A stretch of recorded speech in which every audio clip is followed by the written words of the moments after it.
Russell, welcome to DC. Thank you, man. Appreciate it. Got a quick one. What was it like yesterday or today arriving at this new facility, but seeing familiar faces like Scotty, Pac-Man, Ish, and others? You know what? It was great actually, man. Once this whole process, kind of getting here and getting acclimated and coming to the facility, seeing all the guys, obviously, but seeing a lot of familiar faces in the medical area, assistant coaches, obviously Scotty, players as well. Definitely gives you a sense of comfort. You got some familiar faces that you're comfortable with, so that was definitely cool to see, and I'm happy to be a part of, create those relationships and continue those relationships as well. And just one more question for me. You've collaborated with great players throughout your career. What will it be like now to partner up with Brad, trying to lead the rest of this young group to a potential playoff spot? Man, I'm super excited about it, man. Brad is superstar talent. And he proved that and showed that last year with what he had, and he's just only going to get better. My job is to come in and continue to uplift him, try to push him to be better. And that's all I'm here for, man. And I'm happy to be his counterpart and try to make the game easier for him. That's what I'm trying to do. Appreciate it, man. Welcome to town. Thank you. Fred? Hey, Russell, welcome. Thank you, I'm wondering, you obviously know the coach quite well. How have you evolved since the last time you were playing for Scotty? Do you see any differences, or is it just kind of sliding in and the same old stuff right away? I mean, obviously there's some differences. I'm a little older. Scotty's a little older.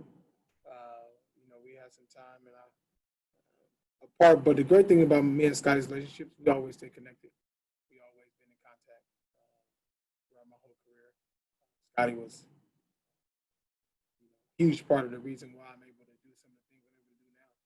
To the day he gave me a chance, he gave me an opportunity to go out and make silly mistakes. Some of the mistakes I still make today. But he allowed me to do that, and I'm grateful for that because I learned so much about myself, about my game, about who I am as a player. And I'm just happy and excited to kind of be back with him and continue obviously our friendship, but also our journey on the basketball court as well.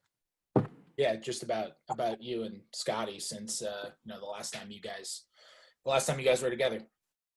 Yeah, I mean, obviously it was some years back, but me and Scotty, we've stayed in contact the whole time, and Scotty was first coach to give me a chance to go out and basically go out and mess up and allow me to do so many great things on the floor that I'm allowed to do today. And I'm grateful for his opportunity to be able to allow me to go out and play my game and do that, each and every night. So I'm super excited to kind of be back, continue our friendship, obviously, and also, to be playing for him. So I'm excited about it.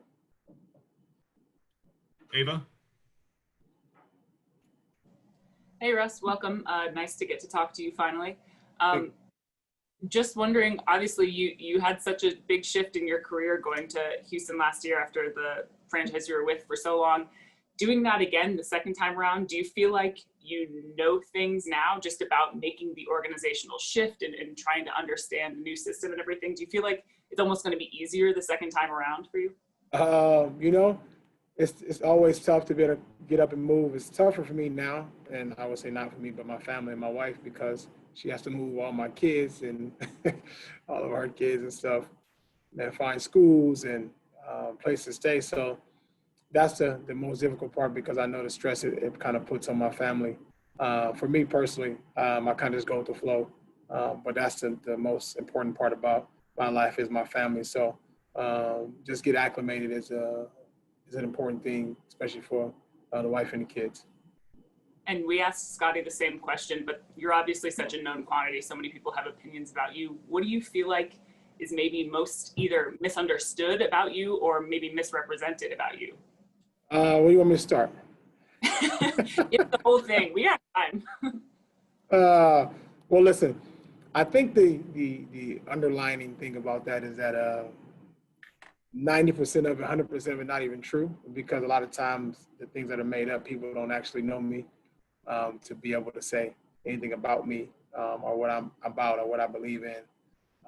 So a lot of it kind of goes in one and out the other. But I think the biggest thing for me is just kind of going and being myself, which is easy because being myself is I can be genuine and loyal and understanding. Obviously, I'm not the easiest guy to understand and whatever, watch play, whatever people may think. But me as a teammate, me as a person, as a father, um, that's the most important part to me. And I stand strong on that and continue to uplift my teammates, organizations, inspire people around the world. And that's kind of all I worry about is impact and inspire. And that's something that I've been with since day one. And that's the most important part about me, being able to have this platform and use it to be able to help impact and inspire many people, kids, children around the world, because I've been blessed with it to be able to do so. And I feel like that's my blessing, is to be able to impact and inspire many people as possible. All right. Thank you, Russ. Appreciate it. Yeah. DA? Russ, what's up, man? What's going on with you? What's happening? I'm good, man. I'm good. Welcome to DC, brother. Thanks, brother. Man, hey, the Wizards the last couple of years have been very public and transparent about how they want to reset their culture as an organization. What does good culture organizationally look like to you? Good culture. I mean, I've been lucky, and I was lucky to start in such a great culture in Oklahoma City, organization that, you know, we kind of set the staple. Myself, Kevin, James, Jeff Green at the time, we kind of set the culture. We had Perk brought in to kind of bring that hard nose, put your head down, get to work mentality. And I think being around here, I can already see in day 1 or 2 that we have a lot of guys that love to work, that want to put the work in, that understand what it's like to put the work in. And for me, I'm just happy to be able to be a part of it, especially at this point in my career, to be able to come to organizations and be able to help, whether it's enhance the culture, to bring a little more energy and excitement to the culture. But I'm definitely just here to help and make sure that, you know, the culture here is in the right direction, and it's already great since I've been here. So I'm just excited to kind of keep it going. And you were famous for getting to practice at 8 in the morning, 7:30, you know, and I know you did that just because that's what you do to get ready. But what do you think the rub off is when young players see the best players get there early? Well, before I answer the question, I'm not famous for it. This is what I do. It's how I do it. It's not, not a thing for me. Right. That's the most important part, and that's something that I want to make clear. Like I do, I still do it. I do it every. Consistency is something that I strive myself in. But to answer the question, I hope it brings a sense of just people know what to follow. Yeah, I hope it, man. I just hope it brings obviously people in the guys on the team have something to follow, look up to, bring some leadership. You know, that's a huge part of just who I am, as being able to be a leader. I strive myself on trying to be one of the best leaders in the game, not just on the floor, but off the floor, creating great habits, creating consistency, creating things that people can follow and can learn from as they continue their career, and if they go to other teams or if they stay here, but they can use something they saw from me or something in the organization that can help them in their own path. Thank you. Dave Johnson? Hey, Russell, welcome to DC. You just mentioned about how Scott Brooks, allowed you to make mistakes and allowed you to grow. Can you just talk about why obviously you've stayed connected with him and what it is like to play for Scott Brooks and maybe the trust he puts in players? Yeah, I think the trust part for me was huge when I was young, and allowing me to kind of make mistakes, give me an opportunity, because to be honest, man, a lot of coaches and a lot of just situations that you may not get an opportunity to be able to go on the floor and make mistakes, have an opportunity to kind of play through mistakes, not just play mistakes and get subbed out. But Scotty allowed me to do that, allowed me to get better, and I'm thankful and grateful for that. So, and I always kept in contact with him and his family because we created a relationship, not just at work, but a friendship. And now being able to kind of revisit that it's great. Obviously, I'm at a different point in my career. Scotty's been coaching for some time as well.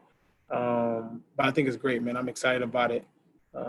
And I know he is. We've talked already just about different things that, old stories, which is great because we have so many different memories of us being together, the good, the bad. So I'm excited about it. Do you have a favorite story? A favorite story? I wouldn't say a favorite, but one thing I know about Scotty is just his personality. I love, how Scotty is just, I would say, they call it a player's coach, where you can have a conversation and talk about anything. He's always available to sit down and talk about whatever it is that you want to talk about. And to me, that's something that I'm grateful to be able to have obviously a coach to be able to do that and sit down and talk about whatever it is that I need to talk about. Thank you. Chase? Hey, Russ, welcome. Thank you. You are used to throughout your career playing for contenders and really good teams. And this franchise hasn't won 50 games or been to the conference finals since the 1970s. How do you size up the potential and the opportunity to win here? Sides are really high. Every season I come into the objective, regardless of what's on the team, it's one goal, and that's to strive to win a championship. If you don't win, it's only one champion. All other teams fail, and that's kind of how I look at it. So it does not, the mindset and mentality is not even remotely different. It stays the same for me personally. And here, my job is to be able to bring the same mentality here and find ways to be able to help and enhance the program. And it's a roster full of a lot of young players, a lot of guys who are developing in this league. Generally, what do you expect from your teammates? I expect them to be them. I think the biggest thing is be who they are. That's how you learn. That's how you get better. You make mistakes. This is how you see some of the great stars of our league and young stars. You see the things that they do. But you have to make mistakes first. You have to learn. You have to understand. And you have a lot of guys that can be really, really good. Go out and compete and play hard. That's the biggest thing. All the X's and O's and all the other stuff will come. But playing hard and understanding what it is to compete is the most important part, and everything else will fall in place. Jonathan Fagan? Hi, Russ. Did you want to be traded? And if you did, what led you to feel that way? Well, I think, I'm here in Washington, and, I'm happy about where I'm at and understanding that this is a new journey for me and understanding how important it is to focus on where I'm at, focus on the team, organization, the city, the community, the people here, because that's who I am as a person and as an athlete. That's where I'm at. Thank you. Glenn?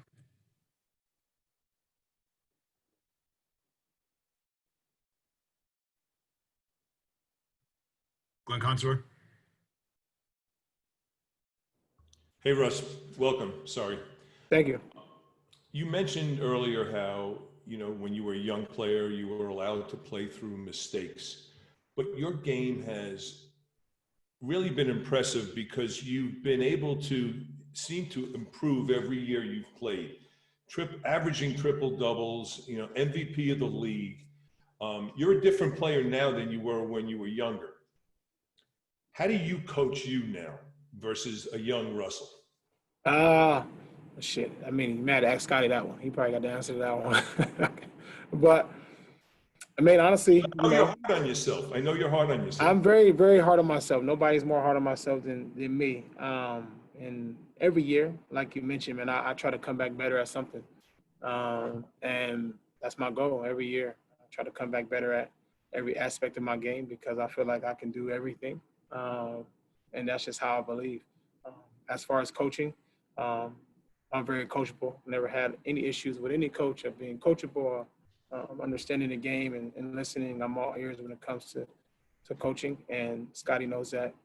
So I'm gonna just be all ears again. as I continue my journey in my career and listen to what is told to me and go out and compete the best way I know how to. Thank you. Scott Abraham. Hey, Russ, welcome to DC. Glad to Thank have you. you in the district. I want to expand a little bit on Chase's question about winning a championship, and basically that's the only thing left on your resume in the NBA of winning that championship. So being here in Washington, what gives you that hope and belief looking at the team right now that you can win a championship here with the Wizards?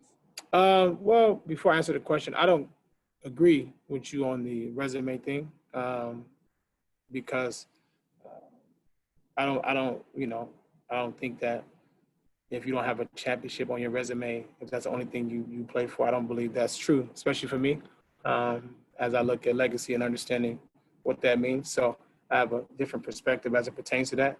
But to answer your question, I do, every season I go in with the mentality to be able to strive to be the best. If I'm not striving to win the championship, then what's the point? And I believe that each NBA player and teams, coaching staff, they come in trying to be the best, regardless of the personnel, regardless of what you have, what other teams have, really doesn't matter. What matters is what we have in our locker room, and that's the most important thing to me. And we're going to strive to win as many games as we can and try to win a championship if we can, as long as we put our effort, our energy, our time, and our sacrifice our minds and our bodies to be able to do it. We can walk away and live with that. And a little fun follow-up. I don't want to put you on the spot here, but I know you're a big Cowboys fan. So how's that going to mix here in Washington with the burgundy and gold? Well, we're going to have to see, but I'm definitely going to stay a Cowboy fan for sure. You sure about that? Second thoughts there? No. I'm a Cowboy fan for sure. Thank you, Russ. Yeah. Tim Reynolds. Russell, I had a question, but what you just said sort of triggered me to ask a different one. Yeah. How do you define resume? I mean, what if it's not all about it? I mean, how do you define legacy? How do you define that resume? My legacy is defined on, and I've had time and just over the course of my career, I understand that legacy for me is based on how many people I impact and inspire along my journey. I believe God has blessed me with this platform to play basketball, yes, but also to impact and inspire so many people across the world, and being in the community, understanding what it's like to be in my position is something that I take very, very seriously. I'm very intact to my community, my underserved communities, my African-American communities, and each day, as much energy and effort I give to the game, I give back to the community the same way. And I've been doing that since I've been in the league and understanding why it's important. Yes, legacy on the basketball terms of whatever the people that determine your legacy, but me personally, my legacy, I believe is and how I see it is how many people I impact and inspire across the world, because to me, that's more powerful as we see our society in the way that things are going and how it can move and things can go south very quickly as we've seen. And that's just how I see my legacy and, as I look forward and kind of my career and my life after basketball and while I'm playing, as to how many people I impact and inspire along the way. To follow up, Russ, you used the word platform. And part of the reason why everybody went to the bubble was that platform, with the Black Lives Matter on the court, with some guys having, messaging on the backs of their jerseys. Now that it's going to be, quote unquote, more back to normal, I guess, in this new season, how do you want those messages to continue getting out? How do you want NBA players to keep using that platform now? I think each NBA player have a platform and can use it with whatever they're most comfortably. But for me, I can only speak for myself, and I know that I am in the process of each and every day of doing things to help our underserved. I'm very in tune because I grew up in underserved community. I understand what it's like. I understand the struggle. I understand what it means or what it's like to be a Black African American in society. So I personally make sure that I'm in tune to each community, especially, and obviously being here in DC, being in tune to what's going on in our school system, education, in our finance system, in our healthcare, every aspect of our wealth gap in our society, in our world. I'm in tune with because it's important. Me having children of my own, I understand, and I kind of know why it's important now. It's going to be a while, obviously, to close a wealth gap, but it's important that somebody that has the power, has the ability to impact, the outreach, to be able to, put their foot down and make a stand. And to me, to go back to my question, that is legacy. That's legacy. That creates a legacy long term for your kids, for their children, and that's just how I look at it. Thanks, Russ. Good luck this season. Thank you. Heather? Hi, Russell. Welcome to DC. Thank you. God bless you and your wife moving the 3 kids. It's hard enough to get my 2 young kids to Target, to the store, and you're going to different states. So God bless you guys for that. Thank you. So obviously we know a lot about you. The DC fans, the community, know a lot about you for everything you've done on the court. They can read the stat sheet. What are maybe some things, as this community does get to know you more, whether it's likes, things you do with your family, again, just anything of that nature that maybe we can't Google about you? What are some things that we should know about you and our viewers and fans should know about you? Just that I'm genuine. I'm a guy that likes to have fun, and I also like to give. I like to give back. I think that's a big thing for me, just because the way I play the game kind of misconstrues people of who I am as a person, and who I am and what I believe in. And what I stand on. But obviously how I play and off the floor is 2 different people. When I'm on the floor, you're right, I don't have any friends. I'm not trying to be friendly. I'm trying to bust somebody's ass. I ain't got time to be trying to shake hands and do all that. I don't have time for it, and I'm never changing that.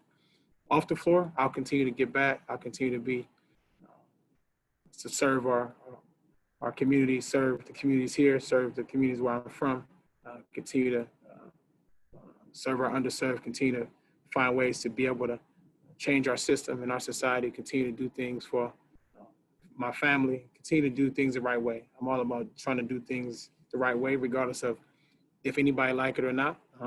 My thing is making sure that I'm doing the right thing for the right people and impacting as many people as possible with my family and with the people around me, my circle, my team. And that's what the people around here can expect from me, because I am a man of my word. So if I say that I'm going to give back and do things in the community, I definitely will. So. And being in DC, I mean, you talked about some of the, enacting change and being in was that even, did that enter your mind as the decision was, or as a trade, but, as you're thinking about coming here, is DC kind of the perfect place or a really good place to make that happen? Absolutely. So many, obviously here in DC and the presidency, you have so much African-American history here, understanding so many different things that I like to tap into personally and understand a lot more about the communities, understand about the underserved here as well. And I'm definitely already doing my due diligence on who I need to talk to, and understanding how I can impact and hit the ground running. I've only been here 2 days, but I'll definitely continue making those contacts and finding ways to do so. Thank you. Matt Paris. Hey, Russ. Welcome to DC. Thank you.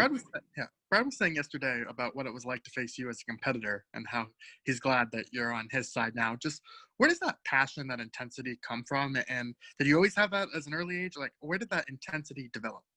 Yes, I definitely always had it at an early age. Started just when I was young and trying to kind of go out and go get it. I always, the mentality of just, if you want something, you got to go get it. And I created this kind of why not mentality, which is something I kind of lean on and stand on, is kind of my motto. Why not me? Why not be the person to do different things that nobody's ever done before? And that mentality stayed with me. And it sticks with me to this day because it allows me to go out and play and do things that I want to do. And knowing that I'm competing and leaving it on the floor, had this energy and the swagger about myself. And I know where it comes from. I know why I'm doing it. I understand the reasoning.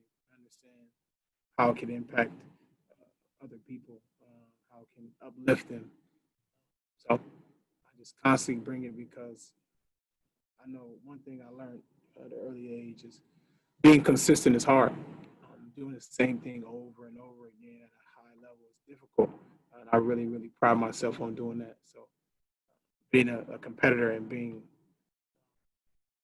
it every night takes some sacrifice on my side from people that's close to me that it may not be, may not be so good, whether it's my family, my mom, my dad, my wife, the extra hours in the gym and understand why I need to be consistent and understand why it's important to me to be able to make sure I bring the energy and effort because I feel like I always owe that to my teammates, to the organization that I'm with because if they expect that from me, then I want to make sure I bring it. And when you were teammates with Brad at the All-Star game 2 years ago, did you guys have a chance to interact much, or was there any interaction? Yeah, I mean, it's All-Star game is tough to interact, but me watching Brad and seeing him and competing against him for years, I've always been a huge fan of his game because he goes and competes, and he's like a silent assassin. He don't really say much.